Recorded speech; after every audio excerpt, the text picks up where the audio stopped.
I'm Marlise. And I'm Elyse. And we're the Downton Dish. We're going to be recapping every exciting moment of the final season of Downton Abbey. I can't wait. I know. So here we go with our first recap. It's 1925 and Downton Abbey is having a hunt. A mysterious woman is giving Mary the hairy eyeball. Who is she? What does she want? Off they go. Lady Mary is riding astride and not side saddle. Lady Mary takes a spill during the hunt. Her sneering stalker salaciously snickers with sadistic satisfaction. Seriously? Certainly. Mrs. Hughes refuses to set a wedding date. Something is on her mind. And it's not the same something that's on Mr. Carson's mind. Or is it? Ooh. Mrs. Hughes has a powwow with her BFF, Mrs. Patmore. She's worried that Mr. Carson's going to want the full English breakfast. Bang is on the side. I'll have what she's having. Mrs. Patmore says it can't be that bad. From what she hears, she's a virgin. Plus, though many a spotted dick has passed through her kitchen in the past. Ooh. Mrs. Patmore says don't sweat it. No one's clapped eyes on his in years. Mrs. Hughes says, what if Mr. Carson doesn't even want to show me his? Do you want to see his?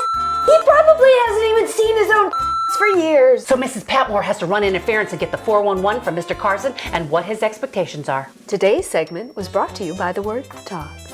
Isabel holds a hospital board meeting. There's a company takeover in the works. The larger Royal Yorkshire Hospital wants to take over the smaller Downton Village Hospital. No surprise, the Dowager and Isabel are on opposite sides. May the best man win. Lord Merton still thinks Isabel's got it going on.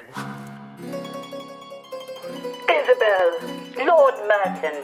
I'm so glad we're on the same side in this. Oh, don't let's make too much of this. Oh, snap! Shot down again.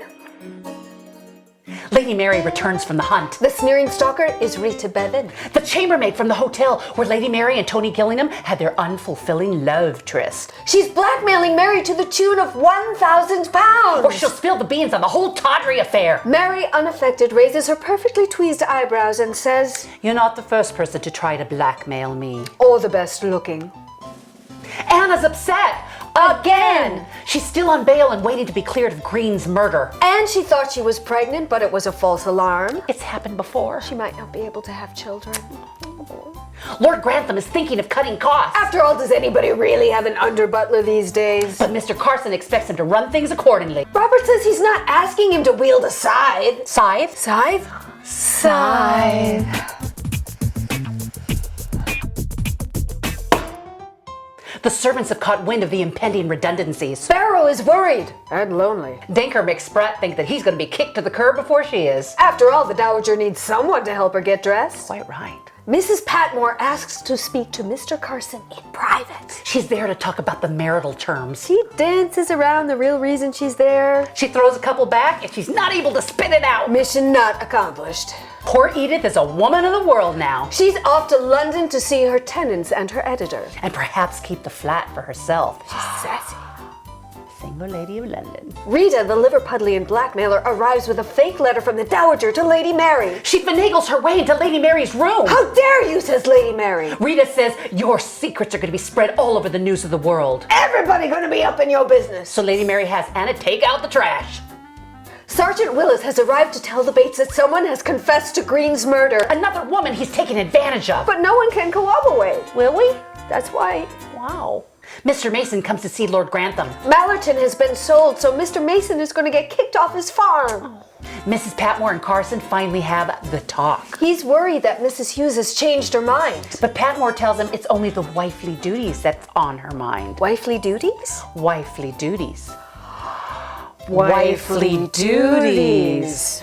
Spratt asks the Dowager for a reference. She is shocked. Shocked! Well, Denker told him he'd be out on his butt soon. Violet is not amused. Blackmailer Rita shows up again. She spills it all to Lord Grantham. Lady Mary arrives just in time to see her father handing over a check. She wonders what she told him. Enough, says Lord Grantham. Grantham is disappointed in Tony Gillingham. So was Lady Mary. Maybe Lady Mary will never find the one. I'd rather be alone than with the wrong man. Lord Grantham also tells her he only paid Rita 50 quid and made her sign a confession. And he realized that his daughter is tough enough to tackle anything. Including the estate. In London, Edith shows Auntie Rosamond her flat. She wonders if she should leave Downton in favor of a bohemian Bloomsbury London life. It's better than being jabbed at by Mary. The Bates have a talk about their future and having babies. Anna feels bad that she can't give him any children. She's sad. And miserable. And hormonal. But he loves her anyway. Yeah, right. He can't win. Mrs. Hughes thanks Mrs. Patmore for being the go-between. Mrs. Patmore was so moved by Mr. Carson's love for Mrs. Hughes. It's time for Elsie's choice.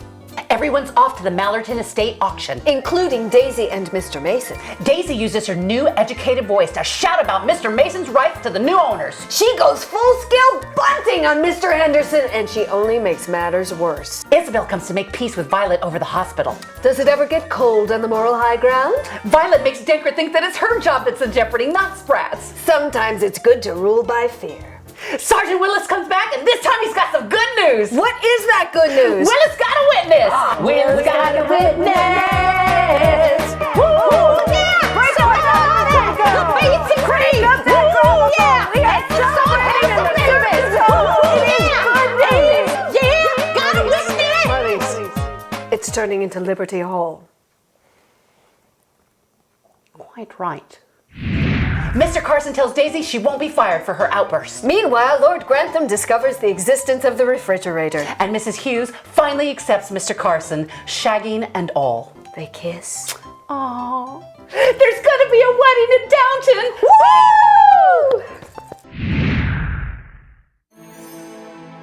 Oh, isn't that exciting? Mr. Carson and Mrs. Hughes finally getting married. You know, I think I'm going to cry at the end of every episode this season. The final season. I know. And we can finally see it in the United States. Exactly. We're so excited to be covering the final season. It's sad that it is the last one. But let's continue this conversation on Twitter at Anglophile TV. Also on Facebook at the Downton Dish page. Exactly. And before you leave, don't forget to subscribe to us here at the Anglophile channel and check back with us because we're going to be having contests and giveaways. And interviews. Yes, exactly. So thank you once again for watching our very first episode back. I'm Marlise. And I'm Elyse. And we're the Downton Dish. Dish. So there's going to be a wedding. You know what they're going to need? A witness. Can I get a witness? Can I get a witness? Can I get a witness?